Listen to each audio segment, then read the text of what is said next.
This segment of UB Basketball Insider is brought to you by Fichte, Indel, and Elmer Eye Care. Focused on you. Welcome back to UB Basketball Insider. My name is Paul Peck. Fichte, Indel, and Elmer Eye Care bring us a clear vision look at one of the other hot basketball teams here at UB's Alumni Arena. It's the UB women's team, and we welcome in head coach Felisha Legette-Jack. It's like basketball heaven around here. Nate's team is doing great. They're winning on the road. They've got nice home games coming up, and your team is coming off one of the biggest wins they've had in a long time, a win over previously undefeated in first place Ohio. How you feeling about where your team is at right now? Well, there's always room for improvement. You're certainly going to celebrate wins. And, when you knock off, I think they're 26 in the country right now, Ohio, and they're 9-0 in the conference.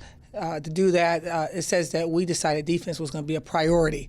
And it was really neat to see that happen last night. Well, and the defense certainly was the story of the game. You hold them to 43 points. Obviously, you win 51-43. They shoot just 27% from the field and just 5 of 29 from 3. Was it a strategic way that you played defense, or was it just your ladies kind of buying out and selling out for defense? Well, everyone's talking about how well Joanna Smith is playing offense and how she's scoring and doing some rebounding things. But I thought she spearheaded our defense. She said, I don't hear your voices. I need to hear some talking. I'm going to move around this floor, but I need to know where everybody's at. And she came to the huddle talking the entire game. She was locked in. And I just think that, she's just not only just a leader of our team, I think she's a leader in the MAC. 16 points to lead the way. Scoring, she's among the leaders in the MAC in scoring in conference play.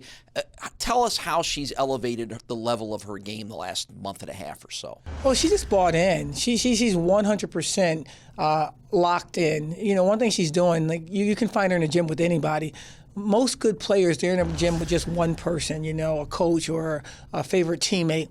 You'll find Joanna in the gym with, Courtney Wilkins, or one day you'll see her in the gym with Corinne Moss, or you'll see her in the gym. The one thing is consistent, she's in the gym. It's really fun as a head coach when your hardest worker is your best player. Back to your defense, there's an interesting stat. It's the 6th time in the win against Ohio that you've held an opponent for under 50 points.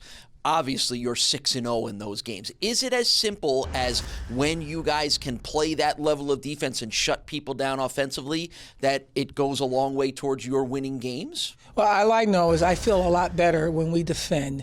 Sometimes you defend and you don't win, and you can almost live with that. I can. But when we're giving up 70-something points a game, it just doesn't sit well with me, and I don't sleep well at night. I think that we're a team that can really play defense, and when we choose not to play defense, it bothers me more than anything else. All right, and it was also your 200th career win, the victory over Ohio. What does a milestone like that mean to you? Well, I've gotten a lot of awards in my life, and it's just because everybody else done something to help me get to where I am or what that award stood for. This one's going to mean a lot to me because for 5 games, we've been trying to get to this milestone. And so just because all the energy behind this, it's always going to mean something. And then to beat the best team in the conference when you came off a 5-game skid, that's humbling. I know that is somebody upstairs doing something real special for me, and I'm just going to continue to work really hard to not get in our own way. All right, today at 1 o'clock, you get a chance to go for 201 when the Ball State Cardinals come here to Alumni Arena. Earlier in January, you had a narrow 5-point loss to them, and as we continue our theme of defense in that game, despite the loss, you held Natalie Fontaine, who's the number 2 scorer in the MAC, under control. Stopping her and controlling her again today, again, do you see as one of the keys to this one? It's one of the keys, but they have some really great shooters, and I don't give them their names. I don't really want to know them personally, but number 5, number 33, number 30, they can all shoot the ball, and Fontaine, number 4, is a young lady that can really score. We can't really lock in just on her. We have to contain the way we contained Ohio. Everybody's important. Keep everybody in the front. The shot goes up, we box out, we get the rebound. All right, well, that's a 1 o'clock tip-off here at Alumni Arena. Felisha Legette-Jack's women's team against Ball State, followed by, in the doubleheader, followed by Nate Oates' men's team taking on Eastern Michigan at 3:30. Should be a fun day later today here at Alumni Arena. Make sure you are here to cheer her on for 201 and then stick around for the men's game. Felisha, good luck today. Thank you so much for all you do. Felisha Legette-Jack is the UB women's basketball team. They're coming off a huge win, trying to keep the momentum alive. We'll talk a little more with Nate and the men's basketball squad and one of their outstanding freshmen. That's next on UB Basketball Insider.